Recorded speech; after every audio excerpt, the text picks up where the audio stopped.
Opa, tudo bem? Eu sou o Luiz Camargo e seja muito bem-vindo. Desde o dia 23 de setembro, o Lula já tinha o direito de cumprir pena no regime semiaberto. Mas o cachaceiro tinha ciência do que iria acontecer na Suprema Corte nesta quinta-feira. O cachaceiro sabia que o seu pupilo, ex-advogado do PT que foi reprovado 2 vezes no concurso para juiz, iria dar o voto de Minerva para anular a condenação após prisão em segunda instância. Diante disso, achou melhor sair em liberdade por uma decisão do judiciário, dando assim um ar de que todo esse tempo que ficou recluso em Curitiba foi fruto de uma decisão premeditada, do que sair em liberdade por ter cumprido a pena que lhe foi devida, fato que apenas confirmaria a sua culpabilidade. Além disso, Lula sabe que nos outros crimes que terá que responder para a justiça, como no caso do sítio de Atibaia, ele poderá recorrer em liberdade até que a morosidade da última instância leve à prescrição. Mas enfim, independente da decisão que o Supremo tomou nesta quinta-feira, Lula seria solto de qualquer maneira. Para mim, o grande problema aí dessa decisão não é nem a liberdade do cachaceiro, mas sim a lista de mais de 4.000 criminosos que agora, por causa dele, comemoram em suas celas. O grande problema dessa decisão é que os advogados de 80 condenados pela Operação Lava Jato já estão trabalhando pela soltura de seus clientes. Entre eles, José Dirceu e dezenas de ex-executivos de empreiteiras que contribuíram para que o PT orquestrasse o maior esquema de corrupção da história. O grande problema aí dessa decisão é que, literalmente, estamos falando da institucionalização da impunidade neste país. O instrumento mais eficiente da Lava Jato, que possibilitou de maneira inédita no Brasil que ricos e poderosos fossem parar atrás das grades, foi a dinâmica das delações premiadas. Visto que o condenado delatava o comparsa, pois sabia que isso diminuiria o seu tempo de prisão. Só que agora, essa tal prisão, assim como as maravilhas do socialismo, só existirá em um futuro hipotético. Isso sem contar que qualquer juiz que decidir prender um corrupto em segunda instância poderá cair na lei de abuso de autoridade. Ou seja, a Lava Jato entrou em estado de coma e está respirando com a ajuda de aparelhos. Mas calma, nem tudo está perdido. Podemos reverter esse cenário. Só que para isso, precisamos primeiro entender o que de fato está acontecendo. A maioria das pessoas estão se deixando levar aí por narrativas rasas e imediatistas. E se você acha que o STF é o grande responsável aí por essa tragédia, é porque você faz parte dessa turma que ainda não compreendeu direito a situação. Sim, os ministros são canalhas. Sim, votaram pelo fim da prisão em segunda instância para livrar seus companheiros da cadeia e para que a cleptocracia continue sendo o regime vigente desta república.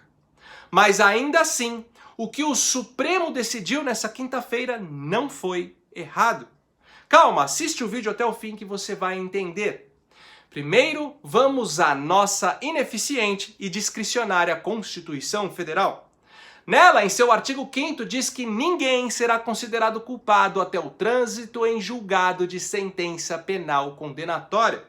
Isso significa que a Constituição não estabelece em qual instância um condenado pode ser preso. O que ela estabelece é apenas o conceito de culpa. Esse artigo faz referência à presunção de inocência. Ou seja, no Brasil, você só pode ser considerado culpado por determinado crime após trânsito em julgado. Porém, nada impede de você ser preso antes disso, como acontece aí em qualquer país civilizado do mundo. Então esse papo de que a Constituição proíbe a prisão em segunda instância é pura ficção. E os 11 ministros sabem muito bem disso. O imbróglio todo está no nosso Código de Processo Penal. A regra de 1941 estabelecia a prisão do meliante já na primeira instância. Porém, em 1973, essa regra foi revogada. Na época, o legislador queria proteger um delegado chamado Paranhos Fleury.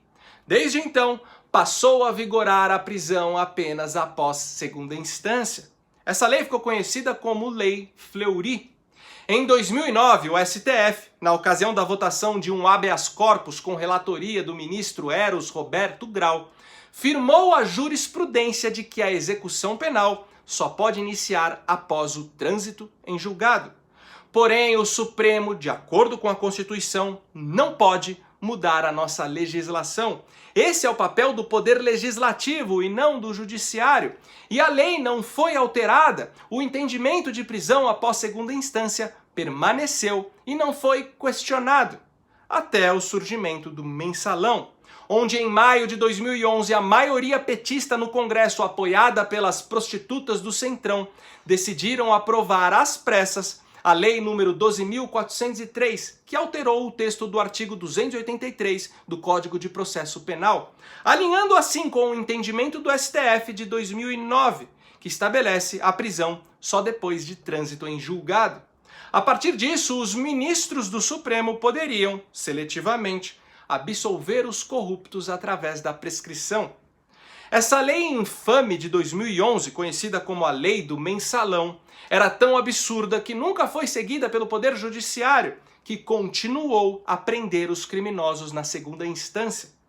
Diante da avalanche de corruptos processados pela Lava Jato e da força da opinião pública, o STF, em 2016, no julgamento do habeas corpus 126.292, com relatoria do ministro Teori Zavascki, passou a permitir a execução penal após a segunda instância. No entanto, apesar da mudança de jurisprudência, a lei de 2011 permaneceu inalterada. Ou seja, em 3 anos, o Congresso, que tem poderes constitucionais de alterar a lei, não se movimentou. E aí, se aproveitando disso, a OAB, o PCdoB e o Patriotas entraram com uma petição para questionar a Suprema Corte sobre a constitucionalidade do artigo 283. O STF, pelo menos em tese, não pode agir por conta própria, ele tem que ser incitado.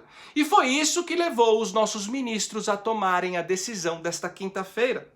Fato que não teria acontecido se o Congresso tivesse mudado a lei de 2011.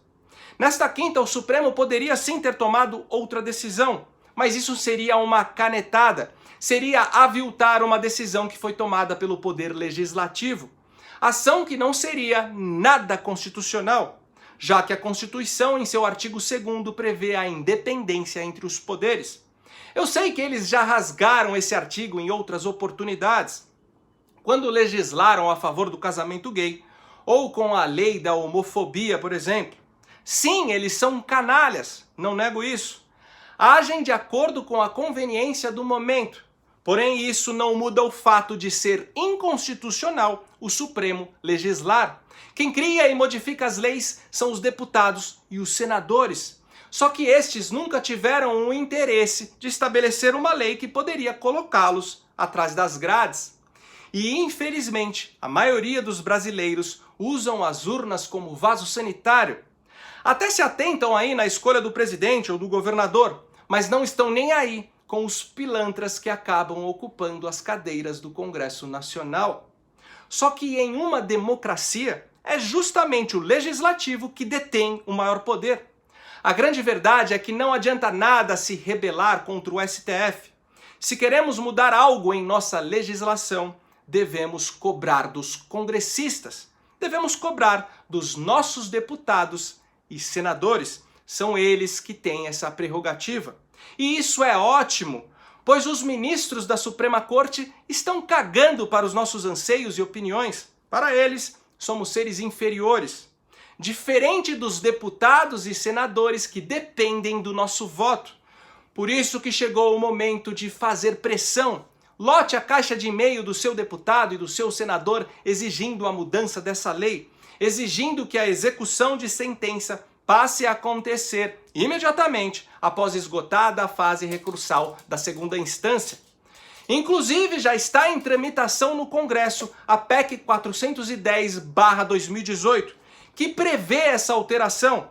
A senadora Simone Tebet já deixou claro que vai pautar a prisão em segunda instância na próxima reunião da CCJ do Senado. E temos mais de 40 senadores que já se posicionaram favoráveis. A dificuldade será mesmo na Câmara dos Deputados. E é exatamente por isso que chegou a hora de invadirmos as ruas e pressionar o parlamento. Faça parte das manifestações desse sábado. Tem manifestações marcadas para o dia 17 também. Eu participarei das duas. Chegou a hora de liberais e conservadores, isentões e bolsonaristas, direita jujuba e direita verdadeira se unirem em favor do Brasil. Porém, preste muita atenção. A pauta que deve ser proclamada nas ruas é a prisão após segunda instância. Todos nós temos que nos engajar apenas nesta única pauta. Esqueçam o fechamento do STF, intervenção militar, cassação do Congresso ou o AI-5. Qualquer pauta antirrepublicana será usada pela esquerda contra a gente e contra o atual governo. E é aí que mora o perigo de acontecer aqui o que aconteceu no Chile. E outra, pode ter certeza que se tiver um único cartaz fazendo menção a uma intervenção militar, por exemplo, é esse cartaz que será divulgado na grande mídia. É esse cartaz que repercutirá no mundo todo. Também não adianta ficar atacando os ministros do Supremo. Como já falei, a bola está com o Congresso. Aliás, sempre esteve. No mais, a situação é complicada sim, mas dá para reverter, só depende da gente. E por hoje é isso aí. Deixa aqui nos comentários a sua opinião. Curte e compartilha ao máximo esse vídeo para ele ganhar relevância. Confere se está tudo ok com a sua inscrição e com o sininho. E se você gosta do trabalho que eu venho fazendo e puder ajudar a manter esse canal contribuindo com qualquer valor, o link do nosso Apoia-se está aqui na descrição. E pessoal, eu finalmente criei um perfil no Twitter. Me segue lá, @LuizCamargoVlog. Então até o próximo vídeo. Valeu!